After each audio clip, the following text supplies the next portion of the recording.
Good morning students. इसके पहले part में हम लोगों ने पोलिनोमियल के बारे में डिस्कस किया और हम लोगों ने ग्राफ ऑफ लीनियर पोलिनोमियल के बारे में भी हम लोगों ने डिस्कस किया था।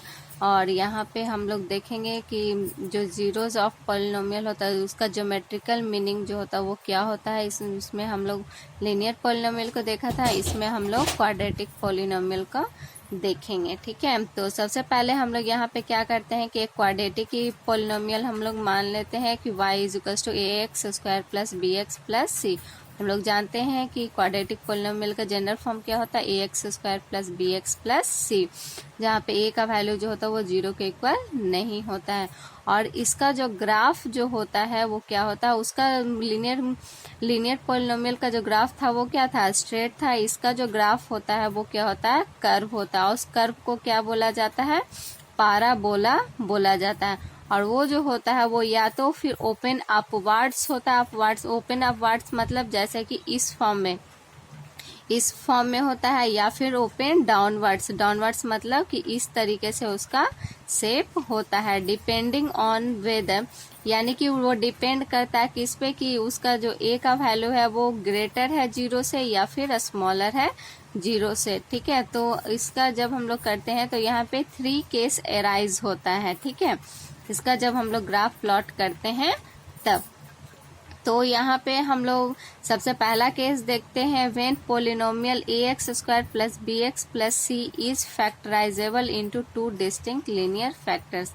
अगर कहा जाता है कि कोई एक पोलिनोमियल क्वाड्रेटिक पोलिनोमियल आपको दिया हुआ है तो उसको फैक्टराइज करते हैं, तो उसका जो फैक्टर आता है वो क्या होता है, दोनों अलग अलग फैक्टर अगर होगा तब उसका देखिए उसका जो ग्राफ होगा वो इस तरीके से होगा। अगर जो a जो है वो स्मॉलर देन 0 होगा तो वो क्या होगा, इस तरीके से उसका ग्राफ बनेगा।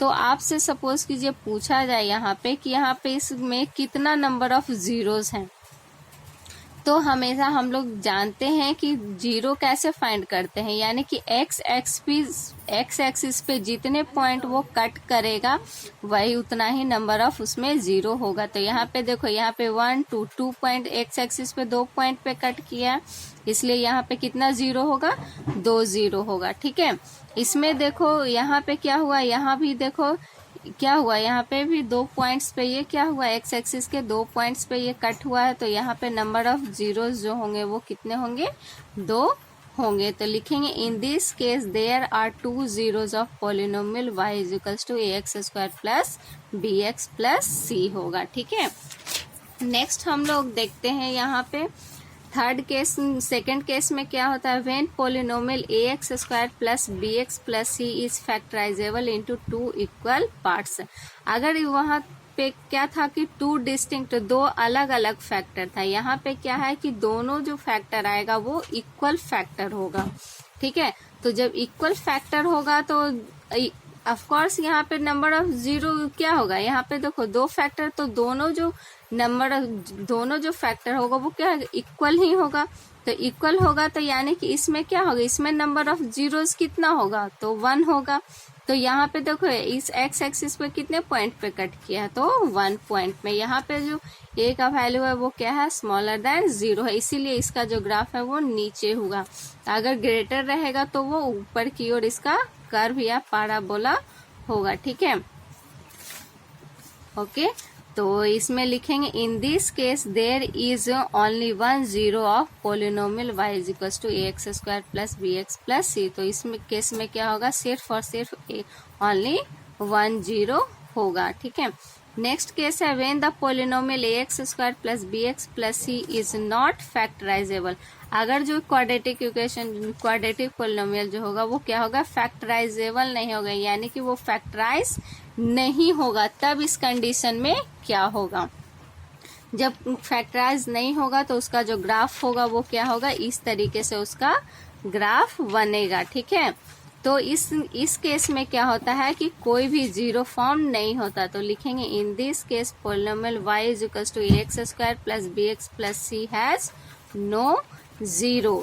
तो हम लोगों ने सभी ग्राफ से यही सीखा कि अगर किसी भी या तो लिनियर पॉलिनोमियल हो या क्वाड्रेटिक पॉलिनोमियल हो या फिर क्यूबिक पॉलिनोमियल हो, हम लोग को अगर नंबर ऑफ जीरोस फाइंड करना होगा तो सबसे पहले हम लोग देखेंगे कि जो लाइन है या फिर जो कर्व है वो एक्स एक्सिस पे कितने पॉइंट्स पे कट कर रहा है। जितने पॉइंट्स पे एक्स एक्सिस पे जितने पॉइंट्स पे वो कट करेगा उतना ही नंबर ऑफ जीरोस होंगे। ठीक है, तो हम लोग अब एक्सरसाइज पे आते हैं। हमारे एक्सरसाइज 2.1 में यहाँ पे आपको ग्राफ दिया हुआ है, इसमें आपको बताना है कि नंबर ऑफ जीरोस कितना है वो फाइंड करना है। तो यहाँ पे देखो पहला जो क्वेश्चन है वो क्या एक्स एक्सिस पे कहीं पे कट किया है, कहीं भी कट नहीं किया है। इसका मतलब कि इसमें इसका एक भी जीरो नहीं होगा। तो लिखेंगे this graph shows P X has no zero. ठीक है, नेक्स्ट हम लोग देखते हैं। नेक्स्ट क्वेश्चन है, देखो यहाँ पे देखो ये एक्स एक्सिस पे कितने पॉइंट्स पे कट किया है। तो ये एक्स एक्सिस पे 1 पॉइंट पे ये कट किया है, इसीलिए इसमें लिखेंगे this graph shows P X has 1 0। अब नेक्स्ट जो क्वेश्चन है यहाँ पे देखो यहाँ पे एक्स एक्सिस पे कितने पॉइंट पे कट कर रहा, तो 1 2 3। तो यहाँ लिख देंगे this graph shows P X has 3 0। इसमें देखो यहाँ पे एक्स एक्सिस पे कितने पॉइंट पे कट किया है 1 2। तो यहाँ पे लिखेंगे this graph shows P X has 2 0। Next में यहाँ पे देखो इसमें एक्स एक्सिस पे कितने पॉइंट्स पे कट किया, तो 1 2 3 4। तो लिख देंगे this graph shows P X has 4 0। Next इसमें देखो कितने पॉइंट्स पे 1 2 3। तो यहाँ कितने हैं, तो 3 पॉइंट्स पे। तो यहाँ पे कितने क्या लिखेंगे इसमें, this graph shows P X has 3 0। इसको आप लोग खुद से सॉल्व करेंगे, आप लोग का असाइनमेंट है। Okay, thanks.